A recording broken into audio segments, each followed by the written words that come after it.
And our Spice Baraza continues, and we're taking views. It's interesting because folks are saying Gen Z, no, Gen Z, yes. That was just to serve a particular purpose. It was a special purpose vehicle, is what the chair of Bunge Wazalendo has said, and he said, you know what, it's just a special purpose vehicle. It has gone, it has outlived, because they've all gone and joined different political parties. Mwenzangu hapa amesema hapana, what are you talking about? We're still there, but we're quiet in the way in which we are moving. We're going to get into a little bit more of that as we go ahead. And so, you know, we've listened to this conversation, and there is a counter argument. And the gentleman here, aliita Gen Z vugu vugu. It's just steam that came because out of the convenience to protest the finance bill, but that was the end of it. Come 2027, we'll see a totally different story. And I'm curious because at the time, and a lot of you, Mesema, walisema Gen Z, they're leaderless, they're tribeless. And I'm curious, where is then this assumption that wengine wamejiunga DCP, wengine wamejiunga? Who told you those were the leaders? Because they have been insisting they're leaderless, they're tribeless, and they're from all parts of this country, from Mombasa to Kisumu to Nairobi to Isiolo, everywhere when we were looking at the protests last year and this year. So the assumption that 1 or 2 or 3 or 4 maybe might have joined Easy Chama, DCP or DM doesn't necessarily mean that they were representing the entire Gen Z. We are talking about an entire generation, not just a small group in Nairobi. So my question, and I think I want to throw this to the lady at the back behind you, Seto. To just understand, well, I'm assuming, are you a Gen Z first of all? Yes, I'm a Gen Z. You're a Gen Z. Yes. Perfect. So this question is for you.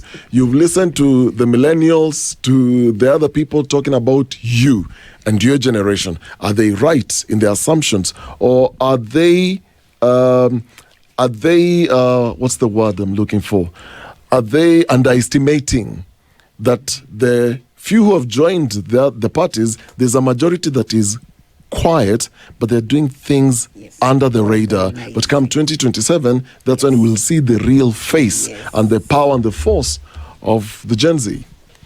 Yes, my name is Aurelia Washera, and I come from Murang'a County. I lead a group of Murang'a young professional hapa, na represent bunge la mwananchi. Gen Z is powerful. Gen Z is there. Gen Z is waiting for date 10/8/2027 to change the nation. I'll first say, hii serikali haina agenda.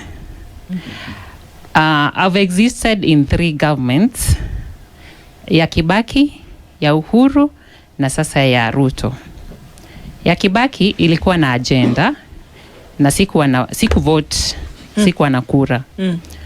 Agenda to the youth. You know, youth ndo asset ya either the world, even to our nation. Wakati wa Kibaki tulipewa free education. I benefited. Wakati wa Uhuru akaleta free education in tertiary institutions, na akapea pia watoto wa grade 1 and akawapea zinaitwa aje laptops ndogo. Tukiangalia hii ya UDA hakuna agenda. Their agenda was one, which they achieved immediately after they were elected. That is to remove dynasty from the government. That was the only agenda. So since last year, since 2022 August to date, hawana agenda. Kwa sababu yao iliisha ya kutoa hiyo government ya Uhuru, na sasa hawana agenda. That's why Gen Z came through. Wakaonyesha jua mna agenda, we'll come up with our own agenda. Na sasa hakuna kitu mbaya kama government kuonyeshwa kufanya kazi. Wangekuja na agenda, watuonyeshe kufanya venye watatufanyia. Lakini walikuwa na plan. They had a plan, Aurelia. Hakuna plan. They had a plan. They came and they said and in different sectors, they told us that there was a plan for education, there was a plan for healthcare, there was a plan for housing, there was a plan for the hustler. There was a plan. Iyo plan wanna try to change whatever was existing in the last government. Like we see, wanaleta SHA. SHA is from NHIF. It's from SHA. I don't know what next will come. So hakuna new thing is coming from this government. The only new thing is coming is to shoot youth kwa mguu. We didn't see this in Uhuru government. We didn't see this in Kibaki government. So the only agenda that this government is having is controlled by the Gen Z. So no wonder Gen Z is very powerful. Gen Z is feared. Gen Z should be even feared more. Because about 2027, they are getting into these positions. Wanaingia kwa chama kwa nini? They want to change the system from inside. You know, the last year, we tried kuingia bunge na kuingia everywhere to change with our own power. Tukaona hii yetu ya mkono haitaweza. We need to be in the system to change this, kwa sababu wenye wako sahi ni kama wajui kutumia hizo system. We want to show them, na hatuwezi ingia pale kama hatujapewa kura. Hatuwezi ingia pale kama hatuko in a political party. We need to get there. We need to have positions to vie. We need to go harder on them. Kwa sababu watu wakikaa hivyo tutaishi kuambia kenye watafanya. Ni ngumu sisi tushinde tukuambia kenye watafanya, na they can't listen to us because we have free education. We have a lot of knowledge in our minds. We have a lot of skills untapped. So we are ready. We are powerful. We have the synergy to do whatever is needed to be done in this country. Yeah. Yes. Thank you for this opportunity. Let me just begin by saying the issues about young people cannot be discussed by other people. Let's begin again by you telling us your name. Yes. But I needed to pass that across. I've been following the conversation. Yeah. And people cannot be speaking on behalf of young people. Let the young people speak for themselves. And my name is Muthoni Mburu. I'm an advocate, and I'm also a champion of the young people, and a politician. And I'm happy to see, yes, I'm happy to be here to talk about young people and the issues that we face, and more specifically to what you had put to us with regards to, has the Gen Z momentum ended? Are they being suppressed by joining political parties? Where are we at the moment as the young people? Let me also put this across, that each generation had their role to play. You can come here and tell us that, I was once a young person. You are indeed once a young person, but the same things you faced during that time is not the same things that is happening in our country at the moment. So the first generation with the likes of the founders of the country, perhaps Jomo Kenyatta, Kagia and all that, what was their role and what was their mandate? Their mandate was to deliver Kenya to get to independence. Whatever critics that are given to whoever did what, whoever didn't do what, that was the first deliverable they had to do. Number two, the second generation, the likes of Martha Karua, Musalia Mudavadi, Baba, Raila, what did they deliver? They brought civil rights. They brought us the constitution. They brought us multi-partyism. They played their role in the journey. What is this aspect for the young people? What are we to deliver? And the message is very clear, and you can see with all these digital innovations and what young people are doing, the message is clear. Ours is economic transformation. But then a question will be put to us: will we watch while the political class is doing the wrong things? And the answer is no. So even though we are talking about economic liberation and economic empowerment as young people, we will not keep quiet when old wine is being put in new casks, when people are failing to do their mandate, perform their mandate, if someone has been given an office. And that's basically what we want to do, economic transformation. And I can give you an example where people will ask, okay, what have you done as the young people?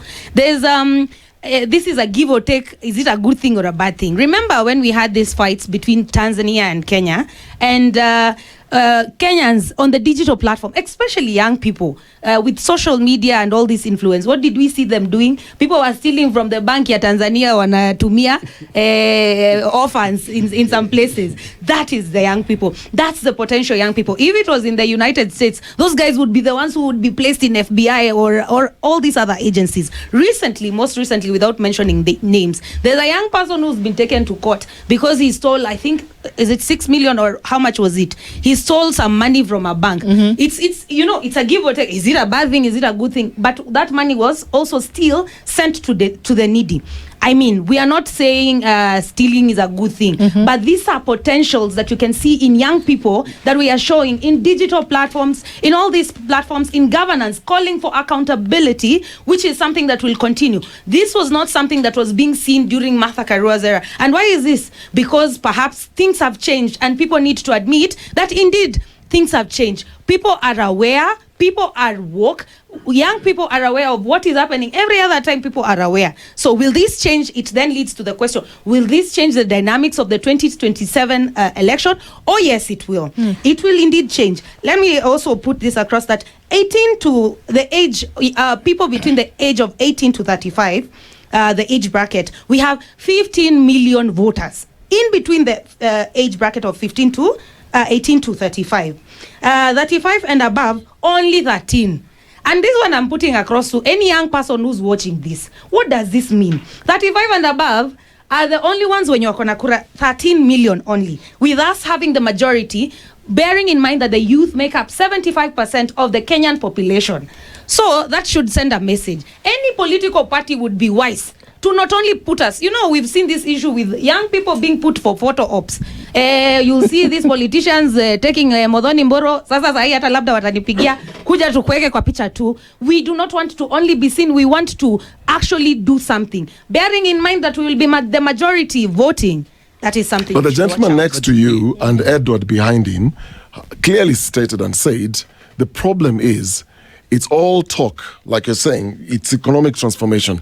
It's all talk, but 3 months or close to the election, everybody goes back to the tribal cocoons. And he says that is the current issue, involving young people, that yes, you are young, you have this agenda, but at some point, you go back again. Kama wewe ni Mkikuyu, you go back to kwenu, kwa mtu wenu Mkikuyu. Kama ni Mjalo, ni Mjalo.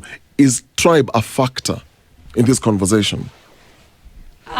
Let me say, we cannot really address issues that we've not yet gotten there. The late Charlie Kirk from the United States, one of the things I take from him, people might argue that he's racist, etc. One of the things I take from him, he says, instead of saying the rest is history, he said the rest is future. There's only one way to find out. With the voter registration exercise commencing on the 27th of this 29th or 27th? Monday, next week, yeah? With the voter registration exercise starting on Monday and the by-election starting on 29th of November, this is the time where we are calling out young people and asking them, let us test the water. Let us show people what we can do. We cannot preempt. I understand the fear that is there. And of course, there'll be all these factors that will influence the election. But we have not yet had an election since the Gen Z movement. And what also I would like to say, the Gen Z movement was very powerful, and it was not only about occupation and what. It just was a time in history to show people that these young people, they will do something. Yeah. So we cannot preempt and say, let me just say this on behalf of young people and a Gen Z myself. It's a wait and see kind of moment. Okay, let's hear from some other folks. Let's hear from the lady in blue, Tafadhali. My name's Joy Esnas from Bunge la Wananchi. All I can say is we are at the ground registering, advocating for young Gen Zs to register as voters so that you can elect leaders who are respectful, truthful, and who can create more employment for the young generation that is within us and the ones coming behind us. Wow. Okay. It's beautiful. All right. And you, sir? Yeah. Thank you for welcoming me for the debate. My name is Ameshak Masiza, Bunge la Wazalendo. I wish to inform the public that Gen Z, although we are praising Gen Z, but Gen Z, they did their part as per they were pushed to do, but they were not smart upstairs. Okay. Because if they were smart upstairs and they wanted to kick Ruto out of office, they were supposed to storm parliament and stick there until army comes in and tells Ruto to vacate. But because they don't know anything about the constitution of the land, that is why they went there to eat rice. Some of them ended up being killed, and the whole game ended there. Because they knew nothing about the constitution. beg to differ. Okay. Yeah. So you're saying the reason I why, beg to in your differ. eyes, that the Gen Z movement failed is because they don't know anything about the Constitution. Exactly. And when given the opportunity, they didn't know what to do with it. Exactly. This is what you're saying. Normally, when you storm the parliament or government institution, you're supposed to camp there and remain there. You say normally when you storm a government institution. No, That yeah. doesn't happen every It has 3 happened. days. It has happened in other countries. It's not a never regular happened in Kenya. occurrence. Yeah, in Kenya, because we don't follow the law, not even the word of God. So how is there a rule book? How is there a rule book for when you storm a government institution? Is there a rule book for that? That we're saying that normally when you do, this is what should happen. What I meant to say is this: if they wanted to kick the government out of office, they went and stormed parliament. They were not supposed to storm parliament and they get out. They were supposed. They were supposed to storm parliament, and all of them were supposed to camp there. That's the only way this government was going to be. I have a follow-up question. The Gen Z demonstration that saw Parliament invaded was simply because of the Finance Bill 2024. Yeah. And if we all followed the Finance Bill 2024 and what the discourse that was happening, especially online, we saw the young people interacting with that document clause by clause. And they even went further to interpret that document in mother tongue so that their parents at home understand. That is the Gen Zs who are interacting with a law, with an act of, with a bill that was to become an act of parliament. Okay. So as you talk about matters to do with them throwing out President William Ruto, that was not the plan. The plan was to stop that bill from passing. So I just beg to correct you on that. Yes. Okay, so after that is how they failed. Because their demonstrations were hijacked. Did they not achieve what they wanted? Because Okay, they achieved as far as the finance bill is concerned, they achieved. But after that, there's nothing else there. Because now their demonstrations were hijacked by goons and other hired goons. Did you benefit in any chance by that bill not becoming an act of parliament? Yeah. You did? Yeah. So you thank the Gen Zs? I thank them, but I thank them for what they did. But there's a group that came later that penetrated and diluted Gen Z. And that is the team that messed up the Gen Z stamina. So we agree that the Gen Z that was there was genuine. Only that the political class paid goons interfered with what Gen Zs were doing. Exactly. So we blame the political class and not the Gen Z. For interfering. Thank you. And that is how we end up now saying that Gen Z was bought, Gen Z was being used because of the other team that came behind the back. Okay. But if it was the original Gen Z doing things in the civilized way they were doing it, because when the original Gen Zs were going to town to demonstrate, there were no looting, there was no stealing, there was nothing. Okay, to the gentleman to your left, this is what it is. Gen Z were bought. Yeah. I would like to hear from you. Gen Z were bought, they were infiltrated, and the same Gen Z is whose shoulders a lot of Kenyans are resting hope on today, and saying that if they stick to that agenda, we might see a difference in leadership. But now we're being told that actually it was not an authentic movement. I should say this. Number one, I beg to differ with my sister, the learned lawyer. Let me start somewhere. That these Gen Zs are, number one, clueless as they say themselves. They are ignorant of very many things. And the reason why I'm saying this, look at the leaders. They had a very strong leader to start with. He was called, Makore. Where Makore is now, I do not think he still believes in what he used to say then. Why? Because when you are available and cheap, you can be bought at any price and you go and do anything that somebody wants, your master wants. These people, look at where we come from. The people who steal from us, who rob us during daytime are the Gen Zs, these energetic people. Why are they doing this? They may blame it on maybe, well, we don't have money. What did you go to school to do? You went there to get knowledge. Why can't you transform this knowledge into doing something that is substantial, that can help you economically speaking? we realized that when we had the maandamano, these guys used to contribute money. Unapata wamechanga zimefika shilingi labda 1,100 ama labda milioni. Why can't they do the same in making sure that wanaanzisha kitu mradi ambao unaweza ukawasaidia wao? So these people are number one, lazy.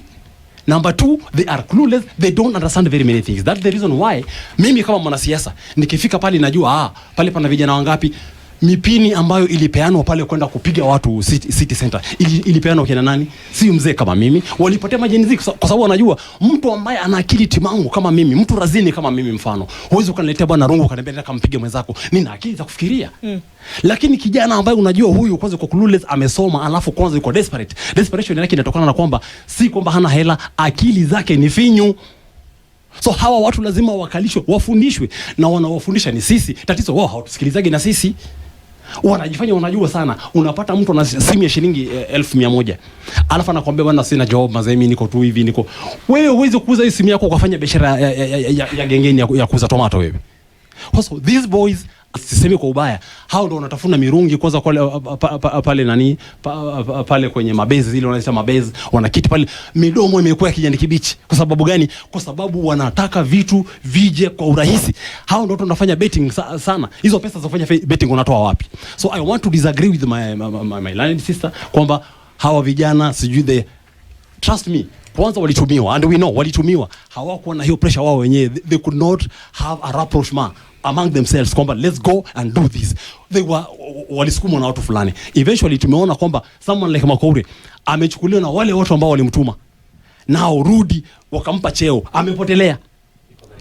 Wako Marekani. Let me ask a question. Please do. Simple question. Thank you, sir. Yes, you will get a right to reply. Somebody wants you also from Doc. Kasmuel Go ahead. Makoure, was he a Gen Z leader or was he part of the Gen Zs who showed up? That's part of the that's my brother, you were trying to ask me to differentiate between the lizard and its tail. I'm asking you a simple question. Yes. The lizard and its tail are the same. Was he the leader of Yes. the Gen Z movement? He was part of the leadership of the Gen Z. We all understand that. So he was part of the leadership of the. So if this part of the leadership of Gen Z could take that dimension, then I'm telling you, if the head goes this direction, the tail will definitely go that direction. So the whole of this bunch is clueless, is incompetent in terms of what they want. They don't know what they want until they sit down and decide this is the course, this is the route we're going to take. Up to now, wacha sisi ambao tunawazidi umri tuwaonyeshe tunakwenda wapi. Wakili is itching. I want to just come back just a minute, hear from Dr. Kimemia in a minute. It would appear as though there is a sentiment, and it is widely bred, that the Gen Z WAN as an outfit were used. Is it possible 1 million strong people in the city on the day of the 24th to push a particular agenda that moved the needle quite significantly? Yes. But what we're hearing is that they were used by somebody to do something. I really beg to differ with the last two speakers. And in my view, you are extremely ignorant in terms of paying attention to detail. There's a question that was asked. What was the agenda that took them to the street? It was the finance bill. Did they succeed? Yes. Was it repealed? Yes. Did they also demand that Ruto dissolves cabinet? Did he dissolve? Yes. Did they demand that Ruto comes to join them? He didn't. He didn't dissolve cabinet. He moved some people around. He didn't dissolve cabinet. Yes. Yeah. Yes, but from the declaration of the president himself, he dissolved cabinet. For 2 weeks or 3 weeks?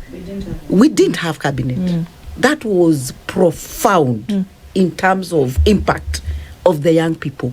In fact, all their demands were met. So to me, that was extremely successful. It changed the history of this country to a degree that has never happened. And therefore, what I would urge you, because you are parents, you look like we are the same age, and therefore the Gen Zs are our children. You cannot use words like failure honestly, you can't. You cannot say that they should have stayed in parliament. But we saw them in parliament. We saw 50 of them killed outside parliament. They did it. So let us give credit where it's due.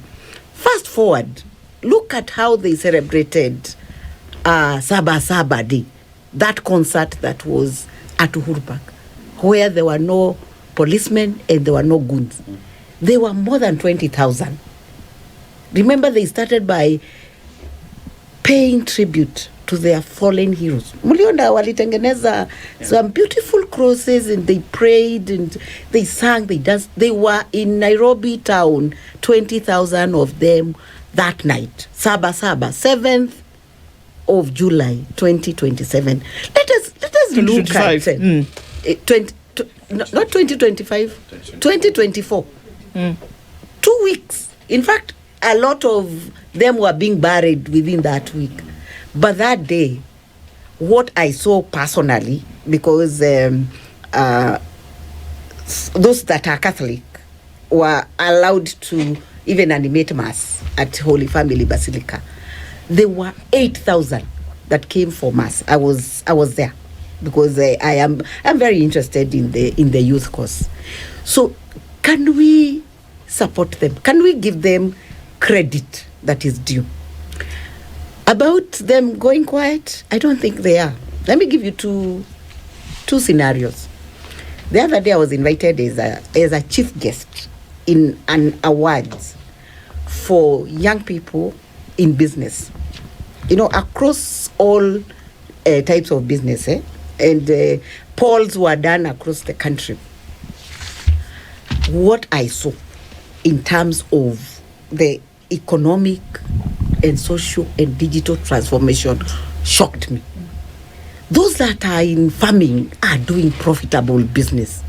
Those who are doing kinyozi, saloon, sijui welding, they are Gen Z are a whole institution. They are a whole kingdom. The problem with us, Gen X's, is we are not quite digital, so we don't know what is happening in the digital space. But they are mobilizing a lot of resources, and they are mobilizing themselves. So the way they are doing it business-wise is what will happen in 2027.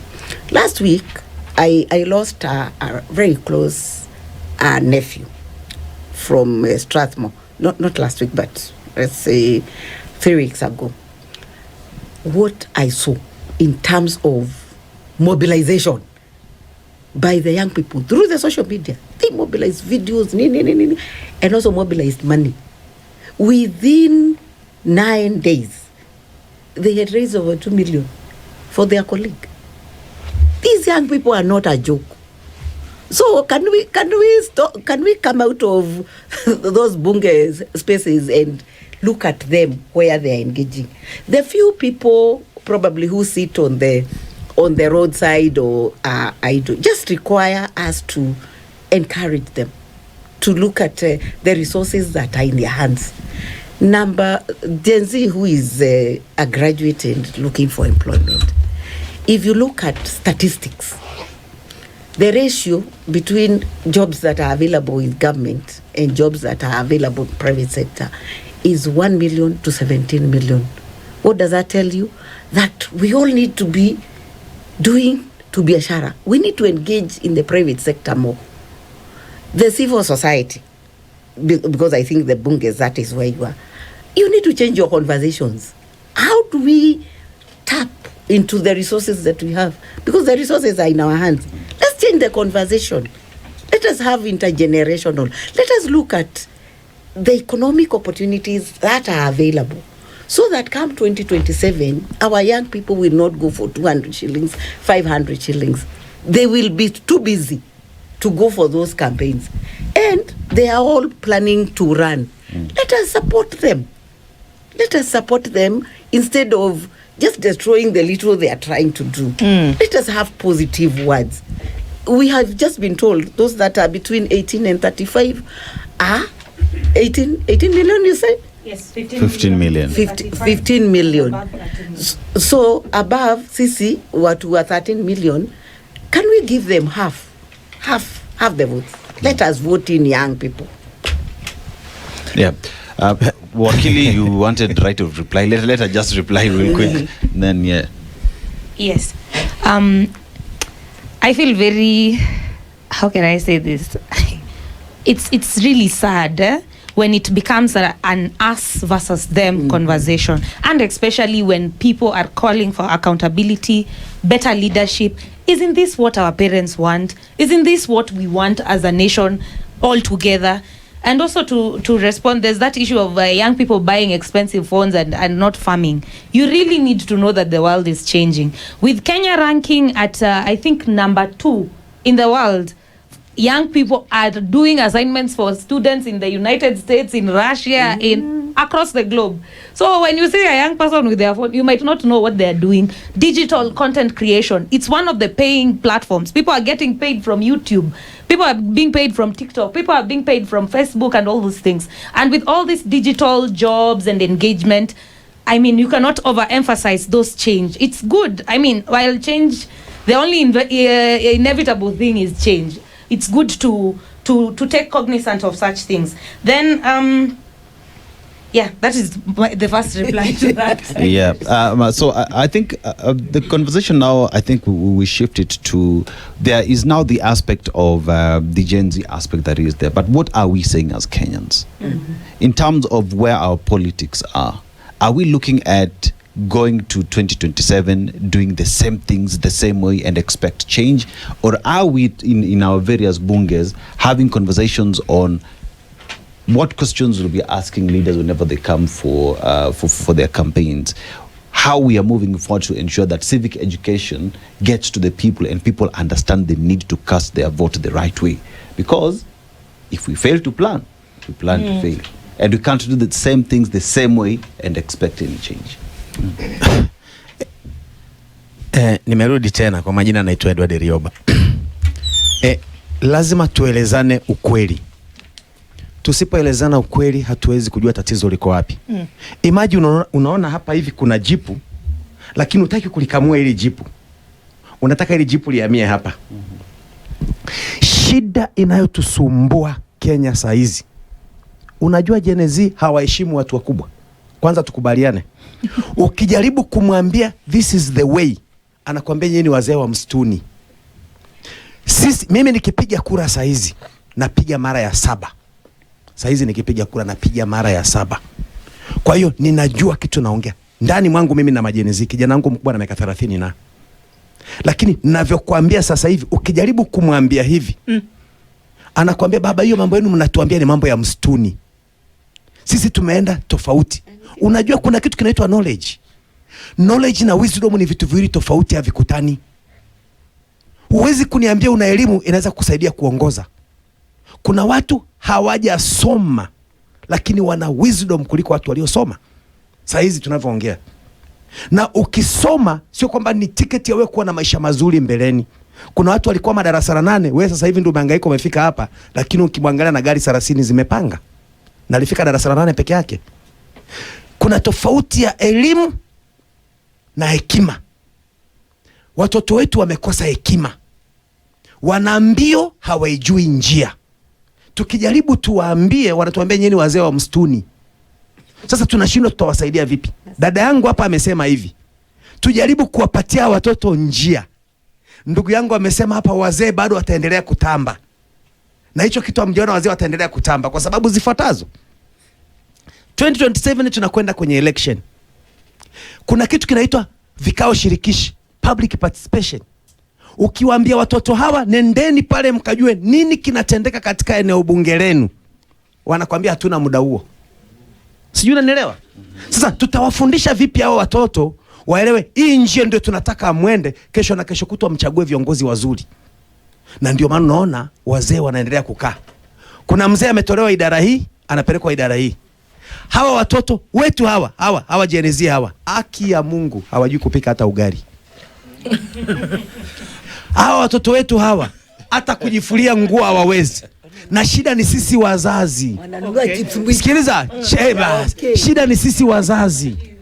Sasa hivi tunavyoongea na nyinyi, ngoja nikwambie, tunavyoongea na nyinyi, Kuna wazazi wanakwenda weekend university kuchukua watoto wao nguo, wanawapelekea dry cleaner. Sasa tunataka watoto wawe na maisha. Kwanza na mwingine mimi disturbance kwangu, namwambia aenda akasome, alifeli hesabu kidogo. Na ina affect vile watachagua. Ina affect. Hiyo ina affect. Connect for us. Sasa hapo ina affect kwa sababu gani? Ili wamchague kiongozi mzuri, lazima tutadiscuss. Tunaenda tunasikiliza sera za huyu, tunatoka tunasikiliza sera za huyu, tunasikiliza sera za huyu. Tukishatoka pale lazima kama vijana tukae tuongee. Yule ameongea hivi, je, yale mambo anayeongea yametoka ndani ya moyo wake?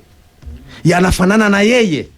Sasa ndio tunasema, lakini tukiangalia yule mama anaweza kuwa mzuri. Tukiangalia yule baba anaweza kuwa mzuri. Lakini hiyo vijana wetu hawataki. Baba, acha nikuulize swali. Acha nikuulize kama kijana wako. Baba, umepiga kura mara 7. Na nikipiga napiga ya 7. Utaenda kupiga ya 7. Lakini baba, wewe ndio sababu tuko kwenye hii shida, mbona nikusikize? Na ndio sasa nakuja hapo sasa. Lazima unisikilize mimi kwa sababu zifuatazo. Moja, mimi nimekuwepo tangu zamani. Ninajua mengi.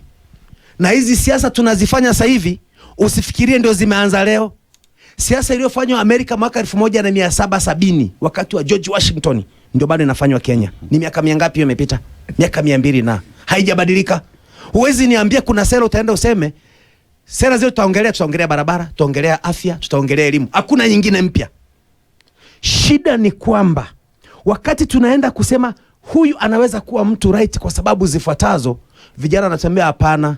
Mimi nataka nilipe zangu tumalizane, tutakutana baada ya miaka 5. Hivyo ndivyo wanaongea. Sasa kutoa haya lazima tufundishane. Na vijana muwe pesi wa kusikiliza. Nimekutolea mfano mzuri. Ili kiongozi ashinde ndani ya chama, kuna pasi wewe imepigwa sehemu pa. Na inapigwa na nani? Mwenye chama. Sasa anatuletea sisi wafisadi. Aliyechukua tiketi ya kukimbilia na chama ameshatoa milioni 100. Anakuja kwetu sasa sisi wafisadi, ametupigia pasi kwa sisi wafisadi tupewe 1,000. Tuende tupitishe huyo mtu kwa sababu tunajua akishapita na ODM akija Nyanza yani ni suti. Hakuna cha kucheka. Tukienda sijui Mount Kenya ni suti. Si mnasikia Gachagua anakimbia anasemaje? Yeyote hata nifata hata pita. Ina maana anaandaa ufisadi kwa sisi, ambao sasa hatujui ni nini anaongea. Kumbe ni yeye anajitengenezea mlo. Yeye anajitengenezea mlo kwa sababu akiwa na magavana kwenye zile kaunti 11, akikohoa kidogo wanatema. Akikohoa kidogo wanatema. Akiwa na wabunge wale ana uwezo wa kwenda kunegotiate ndani ya serikali. Lakini wananchi hawajui kwamba hivi ndivyo tunafeli maisha. Na vile mlikuwa mnafanya vitu kitambo, si vile watu wanafanya vitu siku hizi. Mambo yamebadilika. Exactly. Mambo yamebadilika na watu wanasema, because vile umesema mzee, umepiga kura mara ngapi? Mara 6 sana, piga 7. Over 30 years, right? Uwezi fanya vitu vile ulikuwa unafanya na watu. Hata siku hizi vile tunaongea, watu wanaongea kwa mtandao, si kwa mbunge nje ya stadium. Watu wanaongea tofauti siku hizi. So tunaweza fanya vitu the same way na tunataka mabadiliko kwenye serikali. Inawezekana. Narudi. Uwezekano wa kubadilisha nchi hii upo. Na ili uamini maneno yangu haya, tunakwenda kwenye uchaguzi.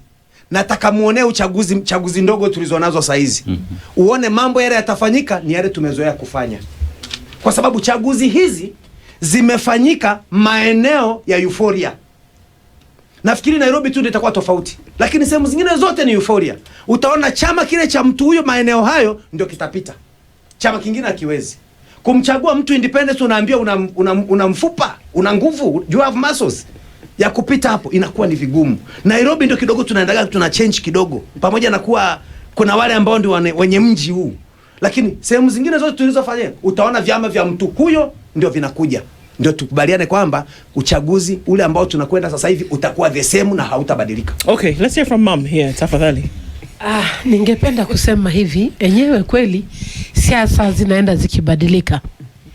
But ningesema hivi, Gen Z kuna wakati tulionyeshwa klipu ingine ikisema hivi, baba unaenda wapi? Naenda kupiga kura. Hebu kitambulisho ni chako? Kampatia kijana akaangalia, basi rudi kwa nyumba enda kalale. Ikiwa niyo system itatumika, pengine kongole kwenyu. sababu sisi tuliwaangusha. Na nasema hivyo kwa sababu gani? Mimi ni Mluya kwangi mkabila. Hata unisikie vizuri, Mluya kwangi mkabila. Tumevote na tujawahi votia mtu wetu. Kwa nini nikwambie hivyo? Wakati Kibaki alisimama, ulikuwa unasikia mzee anakuambia tunavotia nani? Shivaji. Shivaji kwa kwetu ni jina iko na maana sana, Shivaji. Na ni Kibaki. Kwa sababu gani niseme hivyo? Tumeletwa kwa ukabila. Na hiyo ukabila wakati hapo tena narudi nyuma na laumu Raila na jeshi lake. Ndiye ametuambia, ametuwekea expertise kwa government, ambapo hapo nasema Raila umetuangusha. Kwa sababu gani watoto wa watu wana mwaga damu na wewe unaenda na ule mtu mwenye amemwaga damu ya watoto wa watu? Hauna pole, hauna asanti. Hizi miaka zote tumeumia. Tumevotia Raila miaka mingi sana. Paka saa hii ako na uhuru ya kuita mashemeji.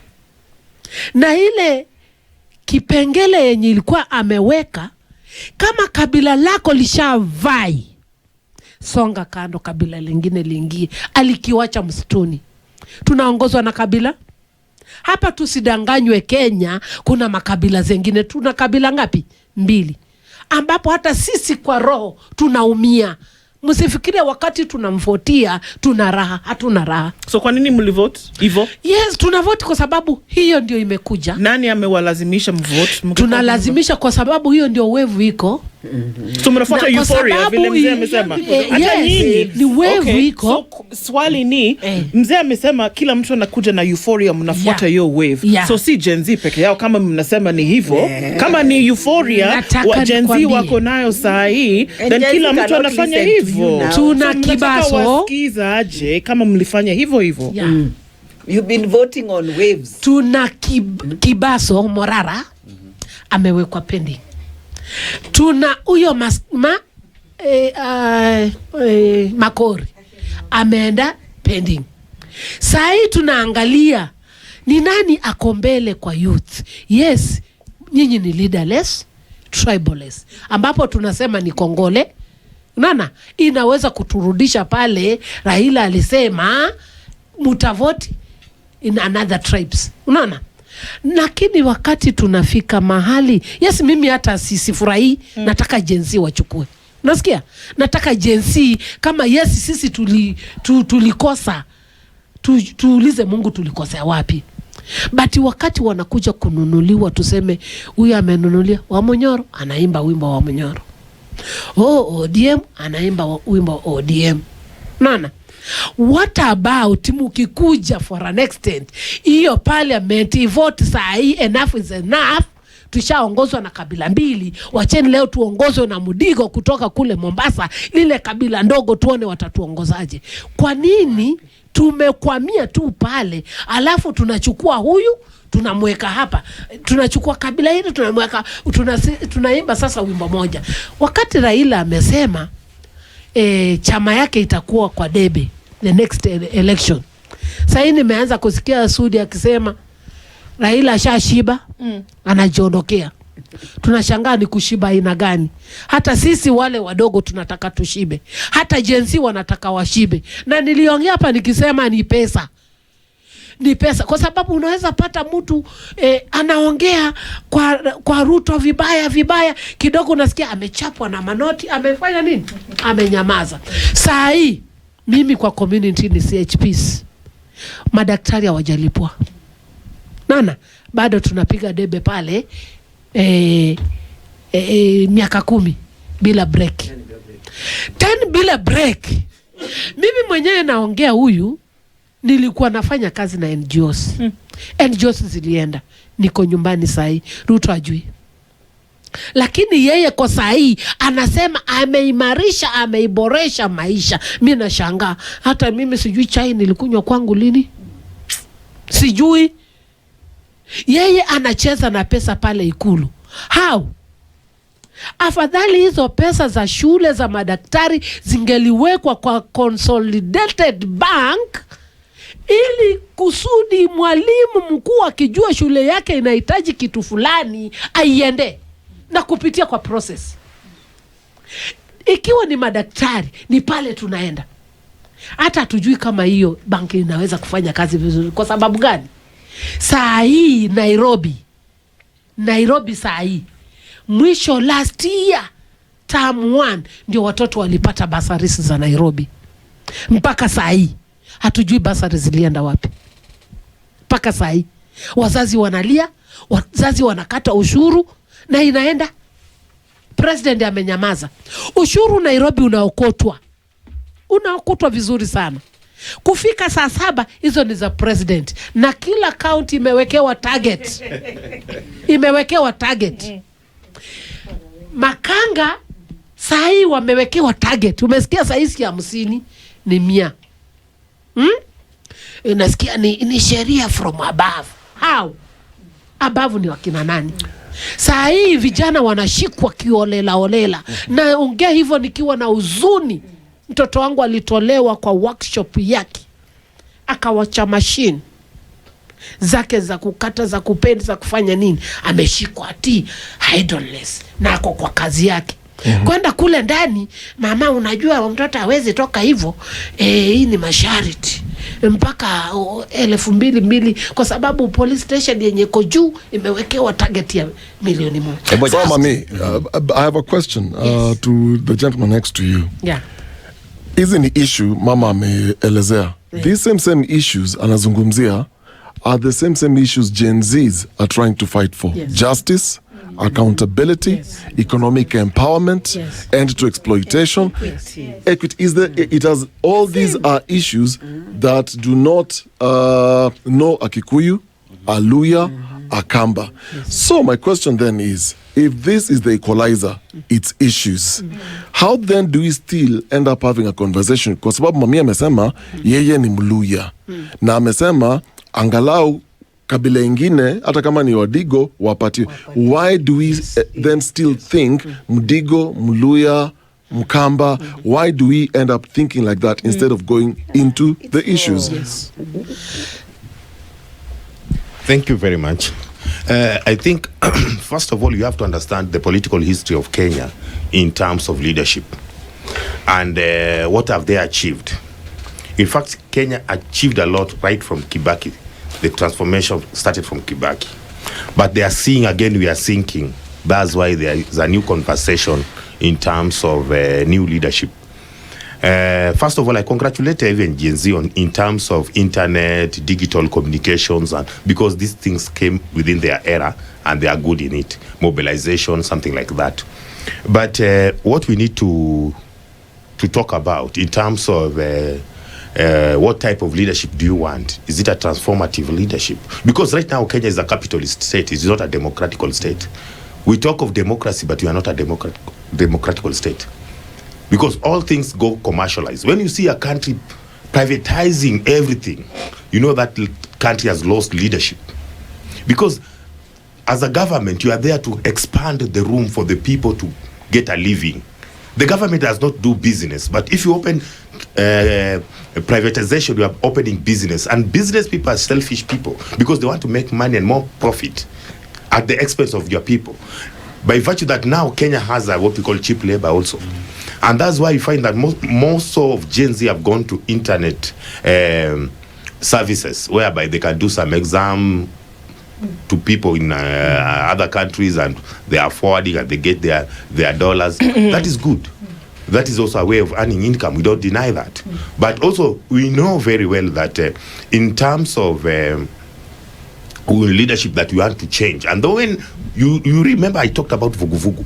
Vuguvugu in Kiswahili means that it is more of a movement that is formed with a purpose. After that purpose, it is gone. You cannot get it again. That's why it is tribeless, nameless, leaderless. That is vuguvugu.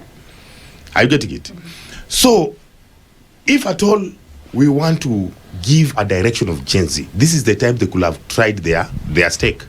The by-elections which are coming. Have you ever heard of them saying that now our candidate is this and that? Have you ever heard them?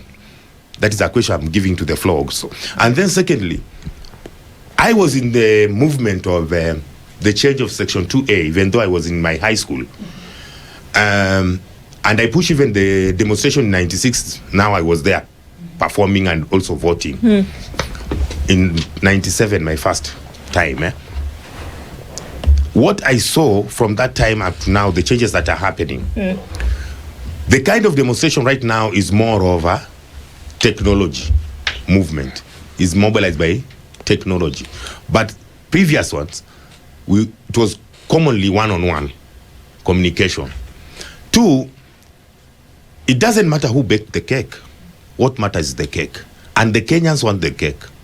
So for us to get the cake and to get the right leader who can transform this nation, we have to sacrifice a lot. And that's why you are talking about, you have given me a question whereby, why is it Mdigo, the way my sister talked about Mdigo, Taita, something like that. But you see, when you vote for the numbers. And this thing, in fact, I was in another media station, I talked about this thing, and then people talked about me that being a tribal. Me, I wanted this matter to be amended in the Constitution, because Constitution is the guideline of everything. If we put this matter on the Constitution, that those people who have been there, let them now step aside for others who are not there, because we are almost 51 tribes, so that we can ascend slowly within the path of the Constitution. Because tomorrow somebody will tell you, we are the majority, and we have voted block. Once we combine the two ethnic group, we are taking the power. So the minority will never be there. There will be the listeners. Are you getting it? But according to the Constitution, again, the power is vested on the people, and those people are the majority. So where will the minority get it? Indeed.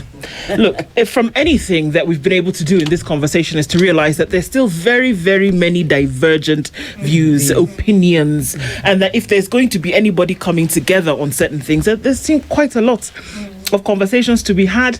There's quite some work that needs to be done. But the thing is that all of these opinions, whether we want to look at them in whichever way, are respected, and that they must be part of the conversation, whichever way. Thank you, all of you, for being here this morning and for being part of the Spice Baraza. Dr. Kimemia, thank you for joining as well and being here to share your knowledge and expertise in this area.